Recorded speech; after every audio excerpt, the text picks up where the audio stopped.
میری ایکچولی آپ سے بات نہیں ہوئی، آپ کے ساتھ حالات کیا بنے اور کس طریقے سے آپ نے سارا کچھ پھر مینج کیا، آپ کو جانا پڑ گیا، آپ کو کیا کہا کیا جا رہا تھا آپ کو؟ دیکھیں عمران بھائی، لیولز آف ہراسمنٹ ہوتے ہیں، ڈفرنٹ لیول آف ہراسمنٹ ہیں. پہلے فون آئے گا کہ یہ ٹویٹ ڈیلیٹ کر دو. آپ یہ سب کچھ فیس کرتے رہتے ہیں. آپ صحافی حضرات ہیں، آپ اچھے طریقے سے جانتے ہیں کہ یہ ٹویٹ ڈیلیٹ کر دو، یہ ڈیلیٹ کر دو، یہ بولو، یہ نہ بولو. اس کے بعد لوگ آپ کو وزٹ کرتے ہیں، آ کے آپ کے پاس آ کے بیٹھ جاتے ہیں کہ سر آپ یہ غلط کر رہے ہیں، یہ مت بولیں، اس کو اس طرح بولیں. اس کے بعد پھر آپ کو مختلف دفتروں میں بلایا جانا شروع کر دیا جاتا ہے. لیولز آف ہراسمنٹ انکریز کیے جاتے ہیں. آپ کی ریزالو کو دیکھتے ہوئے اگر آپ باز نہیں آ رہے تو باز تو عمران بھائی میں تو اور آپ جو ہے ہم حق سچ کی لڑائی لڑ رہے ہیں. اور میری تو آپ کو بھی آپ کے ماں باپ نے یہی سکھایا ہے. اور میری ماں جو ہے، والد صاحب کی تو 95 میں وفات ہو گئی تھی. میری ماں تو جو ہے وہ آرڈنٹ سپورٹر ہے حق اور سچ کی. وہ میں تو ان کے نام سے پھر ٹویٹیں بھی کرتا رہتا ہوں. اور درمیان میں اگر میں کوئی ذرا کرنے لگوں، ذرا ڈپلومیٹک بننے لگوں، تو میری ان سے بےزتی ہوتی ہے کہ تم انسان کے بچے بنو، حق سچ کی بات کرو. تو اس پر کہنے کا مقصد یہ ہے کہ والدہ میری ہمیشہ سے ایک بہت ڈرائیونگ فورس رہی ہے، ہمیشہ سے میرے پیچھے.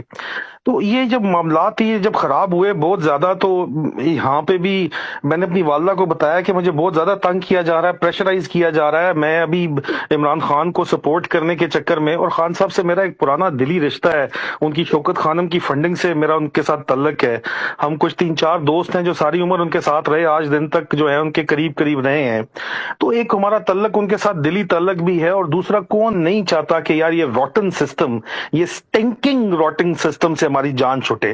ٹھیک ہے، کانسٹیٹیوشنل سپرمیسی ہو، ہم بنانا ریپبلک بن گئے ہیں، کوئی ہماری بھی عزت ہو. وہ عزت پہلی دفعہ، سر میں انٹرنیشنل ٹریولر ہوں اپنی بیگم کی وجہ سے بھی، تو پہلی دفعہ مجھے عزت وہ فیل ہوئی جس وقت عمران خان آیا، پرائم منسٹر بنا. مجھے واقعی وہ میں گرین پاسپورٹ ہے، میں پاکستانی نیشنل، میرے پاس نیشنلٹی نہیں ہے باہر کی. میں نے جب وہ رکھتا تھا میں باہر کے ایئرپورٹس پہ جا کے، تو پہلی دفعہ یو کے پاسپورٹ امیگریشن آفیسر مجھے ابھی بھی یاد ہے، اس نے مجھے روک کے پوچھا کہ so now Imran Khan is your prime minister, what do you think of him؟ میں نے اس کو صرف ایک بات کی کہ میں یہ سمجھتا ہوں کہ اس پاسپورٹ کے اوپر مجھے فخر ہوگا، I'll be proud of this passport because of Imran Khan. تو مطلب ایک ایموشنل اٹیچمنٹ ہے. پھر سر عمران خان کے دھرنے میں 130 دن میں سے کوئی 100 دن تو ہم گئے، اسپیشلی جس دن وہ آنسو گیس چلے، فائرنگ ہوئی، ہم وہاں پہ موجود تھے. سرونگ آفیسرز تھے ہمیں کسی نے نہیں فوج میں منع کیا کہ کیوں جا رہے ہو، کیوں نہیں جا رہے ہو. ایک پوری آپ کو ڈائریکشن دی گئی کہ ٹھیک ہے جی، یہ ٹھیک ہے، یہ حق کے اوپر ہے، سچ کے اوپر ہے، باقی چور ہیں. بہرحال سر، جب یہ اس ایک ہسٹری ہے نا میری، میں نے کو اوور نائٹ نہیں اس کو سپورٹ کرنا شروع کر دیا، میں بچپن سے اس کو سپورٹ کر رہا ہوں. ٹھیک ہے، میرا ایک نظریہ ہے اور میں اسی نظریے کے اوپر قائم ہوں. آپ مجھے جتنا مرضی لیول آف ہراسمنٹ انکریز کرتے جائیں، انہوں نے انکریز کرتے گئے آخر میں سر یہ اس طرح ہوا کہ انہوں نے مجھے کہا کہ جی آپ کو بلا رہے ہیں، ایف آئی اے والے بلا رہے ہیں، آپ پہنچے ہیں، ہیڈ آفس آئے. میں کہا یار میں کل آ جاؤں گا. اس طرح کی بات چیت جب چل رہی تھی تو رات کے وقت یہ پہنچ گئے جی گھر کے اوپر باہر، گن مین سادہ کپڑوں کے اندر، کوئی انہوں نے وہ وردی شردی نہیں پہنی ہوئی تھی. گن مینز جو ہیں 4 گن مین سے 2 ڈالے لے کے، ایک ڈالا تھا، ایک کار تھی، یہ لے کے پہنچ گئے. اور رات کو 1:30 بجے انہوں نے دروازے بیلیں مارنا شروع کر دی. اندر کیمرے سے مجھے نظر آ گیا کہ کیا ہے، میں سلسلہ بھی سمجھ رہا تھا کہ کیوں مجھے بلا رہے ہیں، کدھر بلا رہے ہیں. بہرحال میں نے تو اس وقت میں نے خاموشی جو ہے وہ میں نے بہتر سمجھی. کوئی وارنٹ نہیں، کوئی کچھ نہیں، ٹوٹل بدماشی. میری والدہ نے جا کے ان کو کنفرنٹ کیا کہ میں یہاں پہ اکیلی عورت ہوں، انہوں نے کہا، اور میری بھانجیاں، میرے بہن اور بنوئی گئے میں عمرے کے اوپر، ان کی بیٹیاں اور بیٹا رہ رہے تھے ساتھ ہمارے گھر پہ. تو انہوں نے کہا جی میں نہیں دروازہ کھولتی، میں اکیلی عورت ہوں. تو ان کے ساتھ کافی منہ ماری ہوئی ان کی. وہ میرے خیال میں نے جو ہے ویڈیو عمران بھائی آپ کو بھیجی ہے. تو اس کے بعد یہ چلے گئے. اچھا اگلے دن میں چلا گیا اپنے جی ایچ کیو چلا گیا. میں نے کہا جی میرے ساتھ یہ ہو رہا ہے، یہ زیادتی ہو رہی ہے. خیر وہاں پہ مجھے تسلی دی گئی کہ ڈونٹ وری، ہم دیکھ لیں گے، ہم سب کچھ کر لیں گے. لیکن سر اگلی رات پھر یہ ایف آئی اے کی وردی میں ایک بندہ آ گیا اور ساتھ ان کے گن مین آ گئے. اچھا مجھے اندازہ تھا کہ یہ دوبارہ آئیں گے، تو وی ور ریڈی، ہمارے گارڈز ریڈی تھے، میرے گارڈز ریڈی تھے.